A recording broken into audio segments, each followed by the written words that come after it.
Okay, time for a thing that I hate. So Michael Oher, you remember him? He was popularized. He's a former NFL player. He was popularized by the pick The Blind Side with Sandra Bullock. He has now petitioned a Tennessee court with allegations that a key element of the 2009 film was a lie created by the Tuohy family to profit off of his expense, according to Pro Talk. In the film, Oher is adopted by the Tuohy family to protect him from living on the streets. Oher says he was never adopted by the family. Instead, he says the Tuohys tricked him into signing a document making them his conservators. This agreement allowed the Tuohys to make business deals and profit off of Oher's name. The legal filing says the lie of Michael's adoption is one upon which co-conservators Leigh and Tuohy and Sean Tuohy have enriched themselves at the expense of their ward, the undersigned Michael Oher. Michael Oher discovered this lie to his chagrin and embarrassment in February of 2023 when he learned that the conservatorship to which he consented on the basis that doing so would make him a member of the Tuohy family provided him no familial relationship with the Tuohys. Oher says the Tuohy family used their power to turn his story into The Blind Side, and then they allegedly received millions in royalties from the movie. Oher says he didn't get any money from any of that. Oher's attorney says that he's deeply hurt by the situation with the Tuohy family. We haven't heard a response from the Tuohy family so far, but pretty ugly stuff, no matter what. I mean, the fact is that he was basically living on the streets when the Tuohy family took him in. If they took advantage of him by having him sign a conservatorship agreement, but they didn't adopt him, and that gave them financial power over him, even when he reached majority, that'd be a serious problem. We'll keep an eye on that case. I want to talk to you about Daily Wire's most trusted privacy partner and the premier sponsor of this show, ExpressVPN. When you use the bathroom, you always close the door behind you because otherwise it'd be rude and gross and weird. Why would you let random people look in on you when you go online? Okay, stuff that's happening that's private is private, so you shouldn't let other people access that. That would include your internet service provider. They can see every single website you visit. What's worse, they can sell that information to ad companies and tech giants who use that data to target you. ExpressVPN puts a stop to this. It creates a secure encrypted tunnel between your device and the internet, so your online activity cannot be seen by anyone. I use ExpressVPN on all my devices. It works on everything, phones, laptops, even routers, so everyone who shares your Wi-Fi can still be protected even if they don't have ExpressVPN. The best part about using ExpressVPN, it's as easy as closing the bathroom door. You just fire up that app, you click one button, and you are now protected. ExpressVPN is the world's #1 rated VPN by Mashable, The Verge, and countless others. If you're like me and you believe your online activity is nobody's business but your own, secure yourself by visiting expressvpn.com/Ben today. Get an extra 3 months for free on a 1-year package. That's expressvpn.com/Ben. Again, expressvpn.com/Ben to learn more. We'll get to more on this in 1 second. First, everyone knows I love my Helix mattress. Did you know they just launched their newest, most high-end collection, the Helix Elite? Helix has harnessed years of extensive mattress expertise to bring their customers a truly elevated sleep experience. The Helix Elite collection includes 6 different mattress models, each tailored for specific sleep positions and firmness preferences. I've had my Helix sleep mattress for years at this point. I rely on it dearly. I have 4 kids. They're up at all hours of the night. We got a dog. Dog tends to wake up pretty early. I need my sleep. Helix Sleep makes it happen. Why? Well, because the mattress is personalized just for me. Helix has a sleep quiz that matches your body type and sleep preferences to the perfect mattress, because why would you buy a mattress made for somebody else? I took that Helix quiz. I was matched with a firm but breathable mattress. Go to helixsleep.com/Ben. Take their 2-minute sleep quiz. Find the perfect mattress for your body and sleep type. Your mattress will come directly to your door, shipped for free. For a limited time, Helix is offering up to 20% off all mattress orders plus 2 free pillows for our listeners. This is their best offer yet. Hurry on over to helixsleep.com/Ben. With Helix, better sleep starts right now. You personalize everything else in your life, from your coffee to your bedding. Why not do it with regard to your mattress, a thing you're going to spend 8 hours a night on minimum? Head on over to helixsleep.com/Ben. Again, that's helixsleep.com/Ben.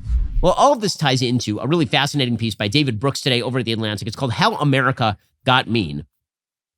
Here's what David Brooks says. He says, over the past 8 years or so, I've been obsessed with 2 questions. The first is, why have Americans become so sad?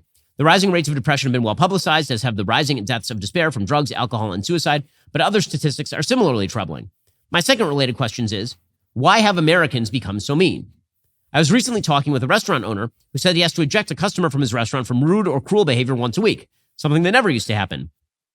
A head nurse at a hospital told me many on her staff are leaving the profession because patients have become so abusive.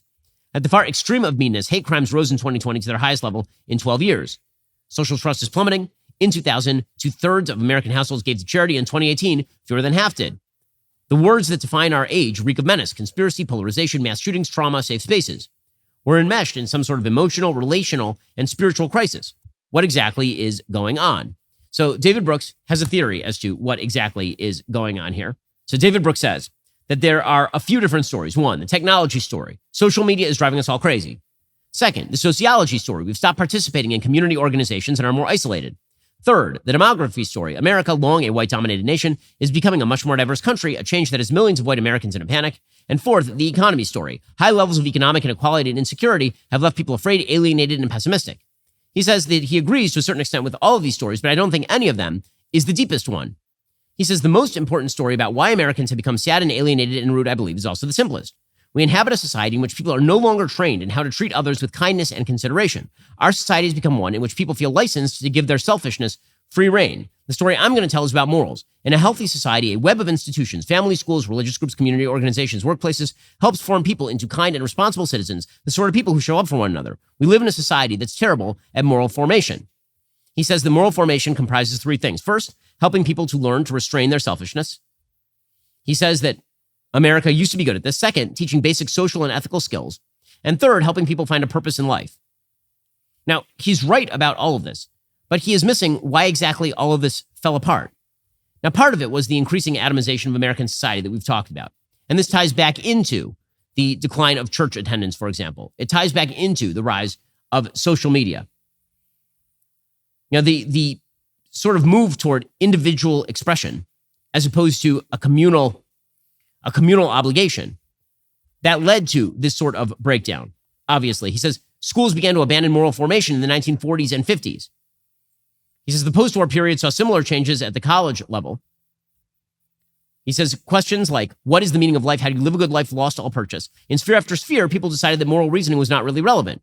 Psychology's purview grew, especially in family and educational matters, its vocabulary framing virtually all public discussion of the moral life of children.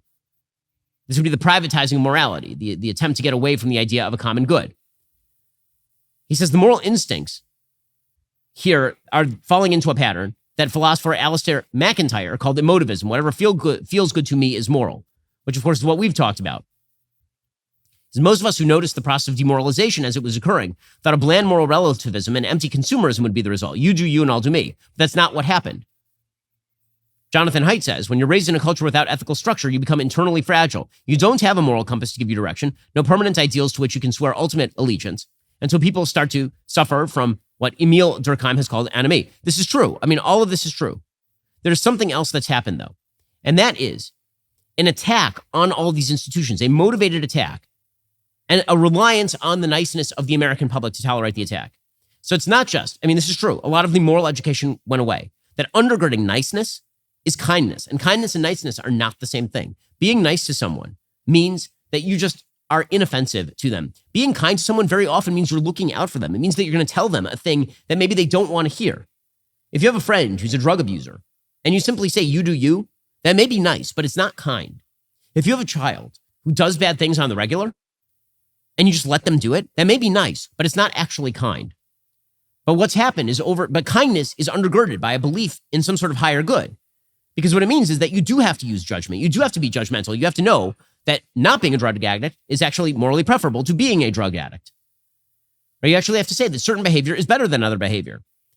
It is an act of kindness to chide your fellow when he goes astray. But niceness says that that's mean. Niceness says that that is actually something you should not do. And so when you have an entire moral system that is based not on kindness, but on niceness, when you wipe away the moral framework and all you're left with is niceness, of course niceness is going to fall apart, because what ends up happening is that people take advantage of the niceness. Niceness lasts only so long as someone's fist doesn't touch your face. But it turns out that doesn't last very long. It turns out that when you don't have a shared moral framework, kindness devolves into niceness, and then niceness is taken advantage of by people who have no care about you at all. And the people who actually don't abide by niceness are the beneficiaries initially. Right? Then you have an actual prisoner's dilemma, a game theory prisoner's dilemma, in which the person who benefits the most is the person who is not nice, who violates all the rules. Because while you're playing by the nice rules, they're doing what they want, and they're getting ahead, and they're winning. And so you say, well, hold up a second. I don't want to play by those rules. I'm not going to play by those rules either. And then it's just a race to the bottom. And you can see this, by the way, in the polling data. Democrats, for example, in the 1990s, by the late 1990s, Democrats thought that most Republicans were actually bad people. And Republicans still thought that most Democrats were just wrong. And then around 2013, 2014, the stats change, and Republicans start to say, oh, maybe Democrats are also bad people. And so both sides now think the other side is bad people. Why? Well, because again, Democrats were relying on the niceness of Republicans, while at the same time taking advantage of the lack of kindness in the system. So David Brooks is right when he says that lack of moral education is the problem. That, of course, is true. But it's also people being aggressive in taking advantage of the niceness of others. And that means social radicalism that is designed to tear down the institutions. That is what this is really about. An actual attempt at dissolving the institutions themselves. And this is where David Brooks goes wrong, because David Brooks, he cites, for example, Ted Lasso, right, as an example of a restoration of niceness. He says, in the summer of 2020, the series Ted Lasso premiered. When Lasso describes his goals as a soccer coach, he could mention the championships he hopes to win or some other conventional metric of success. But he says, for me, success is not about the wins and losses. It's about helping these young fellows be the best versions of themselves on and off the field. He says that's a 2-sentence description of moral formation. But as it turns out, what Ted Lasso really ends up being is a moral relativist. He basically, in the series, whatever floats your boat is the morality of the series by the end. There are no actual real expectations other than sort of a generic niceness to everybody else. You can't build a society on niceness. No society functions on niceness. Niceness is a byproduct of kindness. When you kill kindness, niceness will not remain. Are you tired of the lies and the twists of the mainstream media talking points? Yeah, me too. Join me in my newest series, Fact, where I dismantle and bring truth to this tiring mainstream agenda.